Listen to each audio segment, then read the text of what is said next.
the 911 call. But the most terrifying part isn't what was said, it's what was left behind. In the sleepy coastal town of Ravenswood, where the sun dips into the ocean and paints the sky with hues of crimson and gold, a sense of tranquility permeates the air. It's a place where everyone knows each other's names, where the local diner serves as the town's gathering spot, and where the sound of seagulls fills the morning air. On a typical day, the town's rhythm is dictated by the tides and the fishing schedules. The residents of Ravenswood wake up early, around 5:30 a.m., to start their day. The local bakery, owned by the Wilsons, is always the first to open, filling the streets with the sweet aroma of freshly baked bread. As the day progresses, the town comes alive with the sound of children playing in the park, the chatter of locals at the diner, and the occasional passing of fishing boats heading out to sea. The town's layout is simple, with Main Street running parallel to the coast, lined with small shops, restaurants, and the town hall.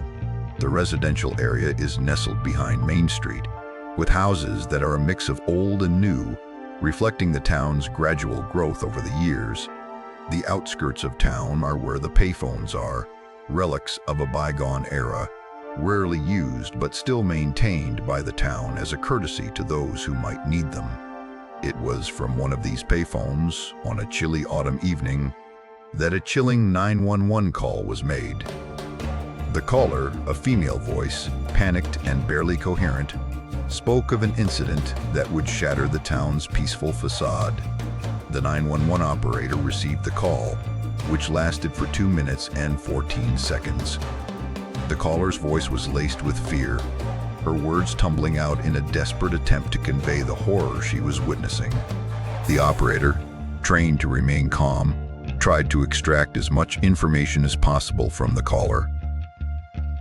However, when the police arrived at the scene, they found nothing. No signs of disturbance, no evidence of a crime, just an eerie silence. The investigation that followed was met with confusion and a lack of leads. The police interviewed the townspeople, but no one seemed to have heard or seen anything unusual that night. The 911 call was the only evidence of something amiss, but without a location or a victim, it was as if the call had never happened. The case was eventually closed due to lack of evidence, and the town of Ravenswood returned to its peaceful slumber, unaware of the darkness that lurked beneath its surface. As the years passed, the incident was all but forgotten, a mere whisper in the town's history.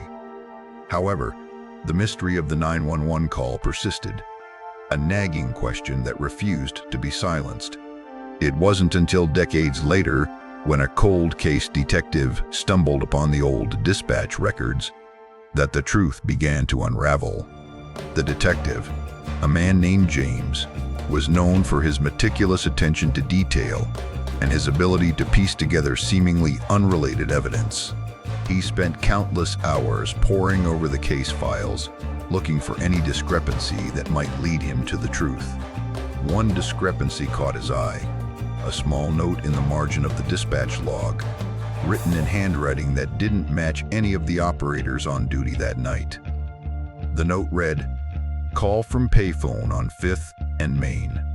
Possible prank." But what if it wasn't a prank? What if the caller had been telling the truth, and the police had simply missed it? James decided to investigate further, starting with the payphone itself.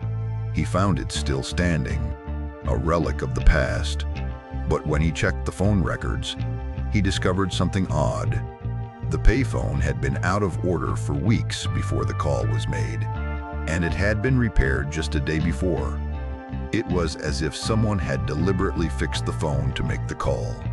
The more James dug, the more he uncovered a web of corruption and deceit that went all the way to the top of the town's hierarchy. It seemed that the 911 call had been intentionally ignored, the case files manipulated to cover up a horrific crime. But what was the crime, and who was behind it? James's investigation led him down a rabbit hole of forensic anomalies and unexplained phenomena.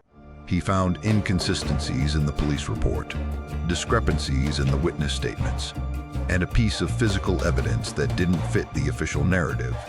A piece of torn fabric caught in the payphone's receiver.